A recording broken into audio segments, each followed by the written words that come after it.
अस्सलाम वालेकुम, कैसे हैं आप लोग? ठीक ठाक।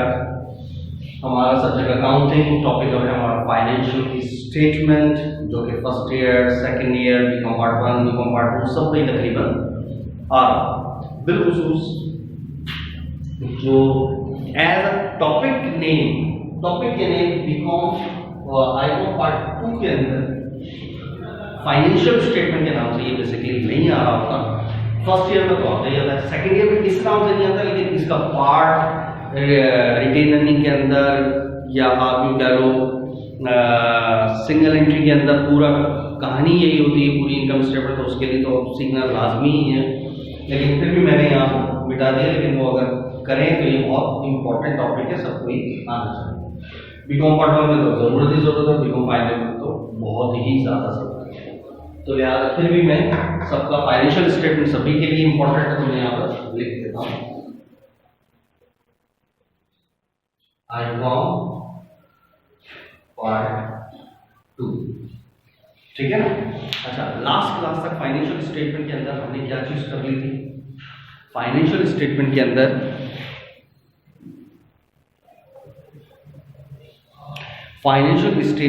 हमने क्या कर लिया था? हाँ, लास्ट क्लास के अंदर हमने फाइनेंशियल स्टेटमेंट का शुरू का हमने कर लिया था। ये पहली हेडिंग मल्टीपल स्टेप चल रहा था, सही। मल्टीपल स्टेप के अंदर हमने क्या किया था? सबसे पहले सेल्स रेवेन्यू के अंदर क्या किया था? सबसे पहले सेल में से क्या चीज लेस करी थी? Sale return, sale discount. तो हमारे पास क्या किया था? Net sales. यहाँ तक ओके कि खालिस मैंने माल कितने का बेचा। उसके बाद मजीद हमने एक नेक्स्ट आइटम डाली थी, जो मैंने माल बेचा मुझे कितने का पड़ा, है ना? तो उसके लिए क्या हेडिंग थी? Cost of goods sold. ये मेन थी। कॉस्ट ऑफ गुड्स सोल्ड का मतलब कॉस्ट, कीमत ऑफ गुड्स, अशिया की, सोल्ड जो मैंने बेची है, यानी जो आपने सेल किया था। याद है? अब मैं ये सिंपल से करके ताकि मैं फिर आगे मुझे बहुत डिटेल में करना। तो जो सेल था वो कितने का था? 1 लाख ऐसी था। उसमें से लेस कर दिया था मैंने सेल्स रिटर्न या सेल डिस्काउंट। फर्स्ट करो 5-5 हजार था, तो 10 हजार लेस करा दिया, तो 90,000 रुपए का मेरे पास क्या आ गया था? Net sales. खालिस मैंने इतने का माल बेचा। अब ये जो मैंने माल बेचा 90 का, मुझे कितने का पड़ा था? अगर मैं इसमें से माइनस कर दूं तो मेरा ग्रॉस प्रॉफिट आ जाएगा। हमने ग्रॉस प्रॉफिट तक लास्ट लेक्चर कर दिया था, तो मैं थोड़ा सा ये रिपीट कर रहा हूँ ताकि वो पुराना वो लेक्चर हाँ से दिमाग में आ जाए, अब वाली बात आसानी से हजम हो जाए। क्लियर? तो फिर हेडिंग आई थी क्या? Cost of goods sold. और वो कैसे निकाला था हमने? याद है? हमने लिया था मर्चेंडाइज इन्वेंट्री ओपनिंग, कि मेरे पास पहले से माल कितने का पड़ा है? फर्स्ट करो 10 का। फिर मैंने इसमें क्या जमा करा था? परचेजेस में कितने का खरीद के लाया था? 60 का। फिर इसमें से मैंने लेस कर दिया था परचेज रिटर्न, परचेज डिस्काउंट, वो फर्स्ट करो 5-5 हजार था। तो इसमें से मैंने 10 निकाल दिया, तो कितने का बचा? 50 का। ये मेरे पास आ गई नेट परचेजेस। खालिस मैं 60 का खरीद के लाया, 10 का वापस हो गया, तो कितने का बचा? 50 खालिस। नेट परचेज मेरे पास कितनी आई थी? 50। फिर इसके अंदर मैंने ट्रांसपोर्टेशन इन जमा कर दिया था कि लाने पे मेरे 10 लग गए थे, तो मुझे कुल मिला के 60 का माल पड़ा। तो ये जो पड़ा ये मेरे पास डिलीवर्ड कॉस्ट आ गई, है ना? Delivered cost on purchases. और पहले से मेरे पास 10 का माल था और इस दफा मैं 60 का और लाया हूं बेचने के लिए, तो दोनों मिला के ही स्टॉल पे लगाऊंगा, तो वो कितना हो गया था? 70। ये आ गया था मेरे पास गुड्स अवेलेबल फॉर सेल्स। सही है कि मेरे पास 10 का माल पहले से मौजूद था, 60 का मैं और खरीद के लाया हूं, तो दोनों मिला के अपने स्टॉल पे लगाऊंगा। तो ये मेरे पास आया goods available for sale. Goods अशिया अवेलेबल, दस्तयाब हैं या मुहैया हैं, फॉर सेल्स बेचने के लिए। ठीक है? तो अब इस पॉइंट्स को दोबारा देखो। मेरे पास कुछ माल ओपनिंग है, पहले से पड़ा हुआ है 10 का, 60 का मैं और खरीद के लाया, लेकिन कुछ वापस कर दिया, कुछ रिटर्न कर दिया, तो इस नेट परचेज में कमी आ रही है ना, तो 10 से कमी आ गई। असल जो खरीद के लाए हुए हैं कितने का, 50 का, और लाने पे किराया लग गया 10, तो वो मैंने जमा कर दिया। कुल मिला के जो मुझे पड़ा डिलीवर्ड कॉस्ट वो 60 पड़ा, और ओपनिंग और ये दोनों जमा करके अपने स्टॉल पे लगाया तो वो टोटल 70 का था। और साल के एंड पे जाके देखा अभी भी 20 का माल उस स्टॉल पे पड़ा हुआ है, तो अगर 70 में से 20 निकाल दो तो बाकी कितने का था, 50 का माल कहाँ गया, बिक गया। That is called cost of goods sold, जो आपने हेडिंग बनाई थी, ठीक है। तो अब खुद देखो 90 में बेचा था कितने का, वो 50 का, तो सीधा सीधा 40,000 रुपए का तुम्हें फायदा हो गया, आमदनी। लेकिन इस आमदनी में अभी खर्चे वर्चे भी तो हैं, तो लिहाजा ये नेट नहीं बल्कि इसको क्या बोलेंगे, ग्रॉस प्रॉफिट। कौन सा प्रॉफिट है, ग्रॉस प्रॉफिट, खाम मुनाफा। इसमें खर्चे शामिल है, वो हटा देंगे तो नेट आ जाएगा। तो यहां से यहां तक हमने लास्ट लेक्चर के अंदर किया था, यहां तक तो कोई इशू नहीं। तो ग्रॉस प्रॉफिट तक कर लिया था, अब ग्रॉस प्रॉफिट से आगे प्रोसीड करना, ठीक है। तो उस चीज को ध्यान में रखते हुए चलना है आपको।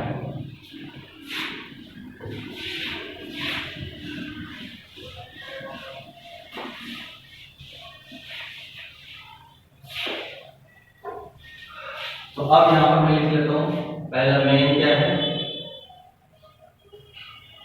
Gross profit. ग्रॉस प्रॉफिट हमारे पास कितना आ गया, कुछ भी फर्स्ट करो, अगर उसी को कंटिन्यू करना हो, मुझे याद नहीं लास्ट लेक्चर में प्रॉफिट कितना आता, फर्स्ट करो यही ले लिया, 90 में से 50 माइनस करा 40 किया, तो ये हमारे पास कितना आ गया प्रॉफिट,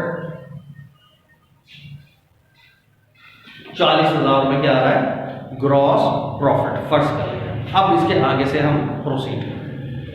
अब इसमें से कुछ खर्चे होंगे तो हम क्या करा देंगे उसको माइनस। वो खर्चे क्या कहलाते हैं, ऑपरेटिंग एक्सपेंस। क्या कहलाते हैं, ऑपरेटिंग। नेक्स्ट यानी अब ये तीसरी हेडिंग चलती है, पहली क्या थी, सेल्स रेवेन्यू, दूसरी कॉस्ट ऑफ गुड्स सोल्ड, तीसरी ऑपरेटिंग एक्सपेंसेस।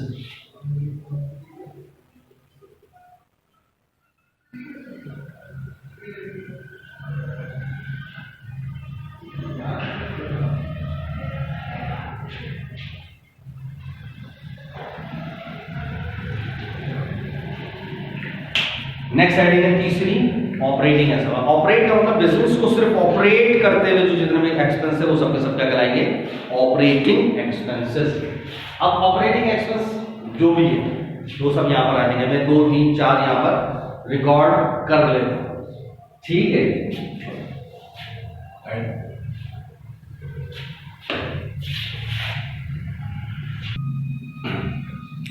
जी, तो लिहाजा ऑपरेटिंग एक्सपेंस हम 2-4 ले लेते हैं। मिसाल के तौर पर क्या है, सैलरी एक्सपेंस है, सही,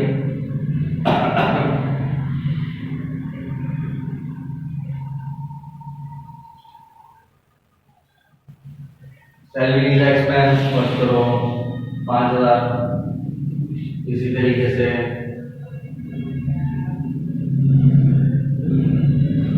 डेप्रिसिएशन एक्सपेंस,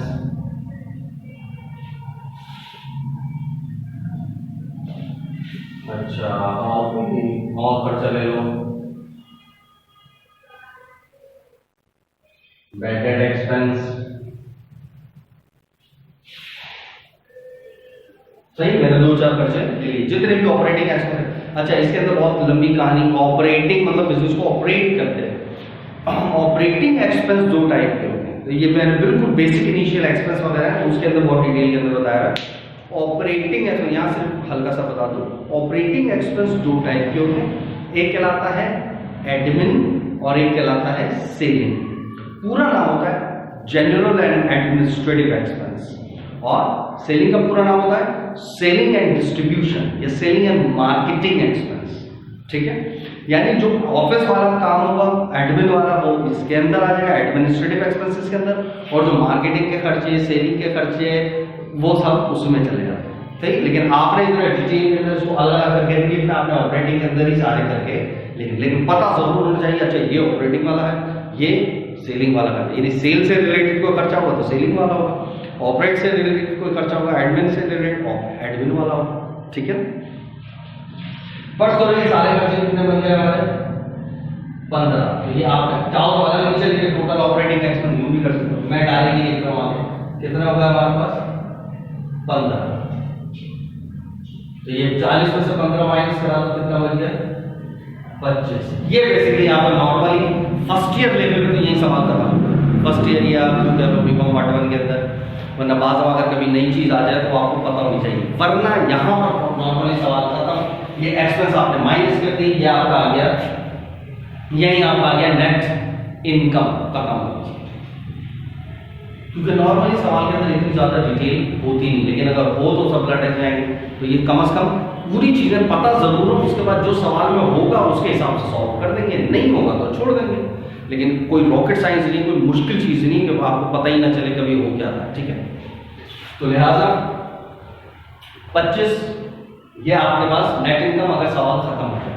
लेकिन अभी जब सवाल खत्म नहीं हो रहा तो ये ऑपरेटिंग एक्सपेंस लेस करके आए, तो ये हमारे पास इनकम फ्रॉम ऑपरेशन है, सही, इनकम फ्रॉम ऑपरेशन या ऑपरेटिंग इनकम ये कह सकते हैं। तो ये हमारे पास क्या आ गई ऑपरेटिंग इनकम।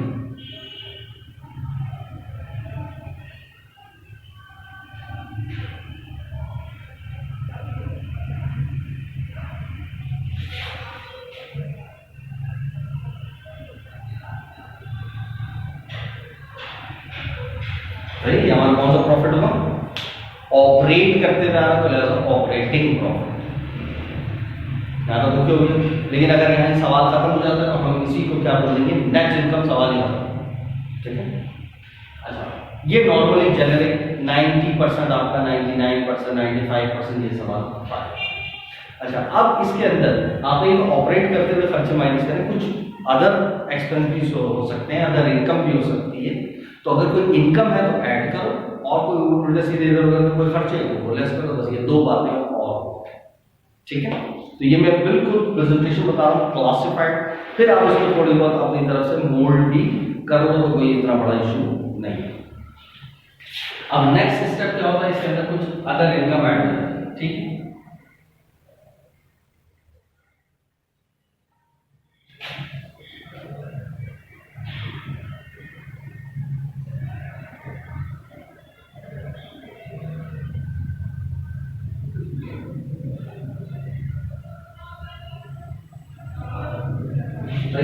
अगर कोई अदर रेवेन्यू होगी तो ऐड हो जाएगी। अदर रेवेन्यू के अंदर क्या हो सकता है, कमीशन वगैरह कुछ अगर है तो मैं ऐड कर देता हूँ।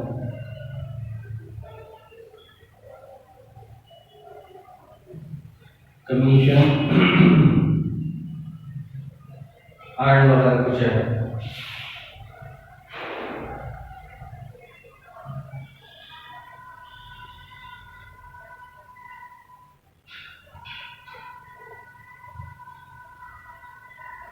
फर्स्ट करो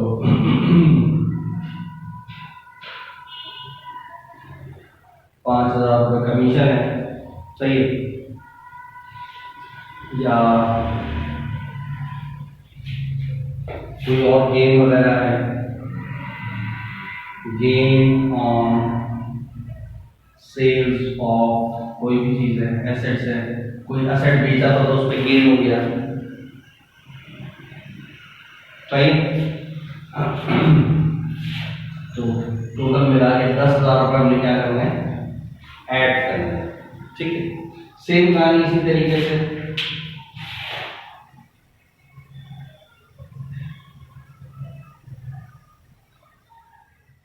अदर एक्सपेंसेस एंड लॉसेस, सही। इसी तरीके से जैसा गेन है तो इसी तरीके से लॉस भी हो सकता है। या अदर एक्सपेंस में एक चीज आती है इंटरेस्ट,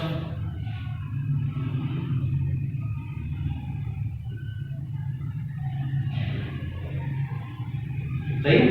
इंटरेस्ट जो है ये नॉन ऑपरेटिंग एक्सपेंस है, वरना फर्स्ट ईयर के अंदर या यूं कह लो बीकॉम पार्ट 1 तक भी ये सब लोग क्या करते हैं इंटरेस्ट एक्सपेंस को ऑपरेटिंग एक्सपेंस में डाल के सवाल खत्म करते हैं। चल भी जाती है बात, आप भी चला लें, कोई हर्ज नहीं है, लेकिन जब प्रॉपर काम करना है तो फिर सही तरीके से सलीके से करें, सही है ना।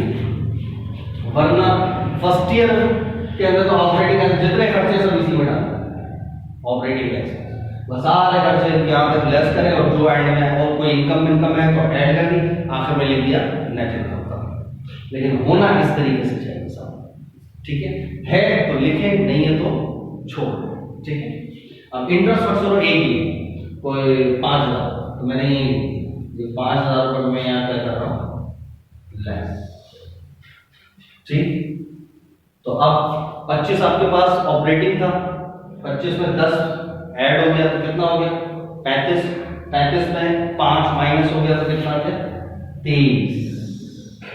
ये एक्चुअल में आपकी आती है ना, ठीक है। तो ये आपकी कहलाती है इनकम, सही है, क्या है इनकम। लेकिन ये कौन सी इनकम है, इनकम बिफोर इंटरेस्ट। वैसे यहां सवाल खत्म हो जाता है, इनकम ये नेट इनकम है, सही है। लेकिन ये इनकम कौन सी याद रखो, नेट इनकम है बिफोर इंटरेस्ट, क्योंकि इसके अंदर से अब आपने क्या लेस करना होता है इनकम टैक्स।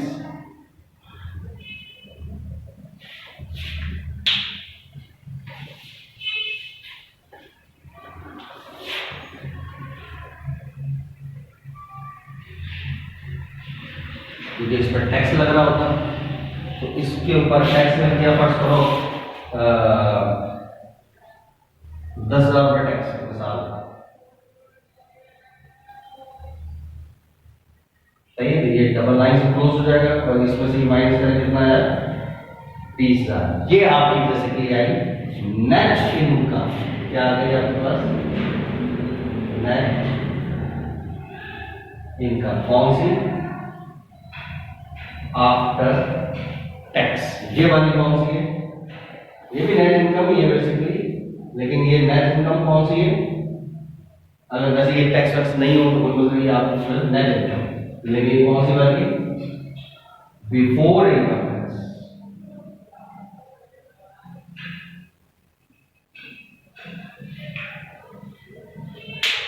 सही, ये आपके पास टोटल, आप उसको कह सकते हो टोटल इनकम, पता नहीं क्या क्या लोग कह रहे हो, सही है। लेकिन ये प्रेजेंटेशन मैंने फुल एंड फाइनल करा दी ताकि कभी भी जिंदगी में आपको इनकम स्टेटमेंट पता हो तो ये पता हो गया यार इस शक्ल में बनाई जाए। फिर जब हम प्रैक्टिकली क्वेश्चन कर रहे होंगे, सवाल कर रहे होंगे, तो आपको और ज्यादा पता चलेगा अच्छा यार प्रैक्टिकली इस तरीके से भी सवाल सॉल्व हो जाए, ठीक है। तो लिहाजा देखो ये उसका दूसरा पेज है। पहले पेज के ऊपर क्या था वो पूरा कि सेल लिखी थी, सेल्स रेवेन्यू पहली हेडिंग, दूसरी कॉस्ट ऑफ गुड्स सोल्ड, तीसरी ऑपरेटिंग एक्सपेंस, फिर अदर इनकम, फिर अदर एक्सपेंस। तो पांच स्टेप्स बन रहे हैं। इस वजह से ये इनकम स्टेटमेंट क्या आती है मल्टीपल इनकम स्टेटमेंट। और वो सिंपल रेवेन्यू में से एक्सपेंस लेस कर दिया तो वो क्या कहलाती है कौन सी सिंगल स्टेप, ये मल्टीपल स्टेप, ठीक है। तो देखो इससे बाद कोई इशू तो नहीं, ग्रॉस प्रॉफिट तक आने के बाद क्या एक्सपेंस लेस कर दो और इनकम जमा कर दो, यूं चलो इसको भी इसमें डालना। लेकिन ये क्या है नॉन स्टैंडर्ड है, बस काम चला लिया। ये जो तरीका बिल्कुल स्टैंडर्ड है, वरना आप भी चेक करें इनकम स्टेटमेंट वगैरह किस तरीके से बनाई जा रही होती, ठीक है। तो ये आपकी फाइनेंशियल स्टेटमेंट है, इनकम स्टेटमेंट आपकी कंप्लीट हो गई, ठीक है। फिर इंशाल्लाह हम बैलेंस शीट की बेसिक के अंदर आएंगे कि बैलेंस शीट किस तरीके से होती है, ठीक है ना। अल्लाह हाफिज़।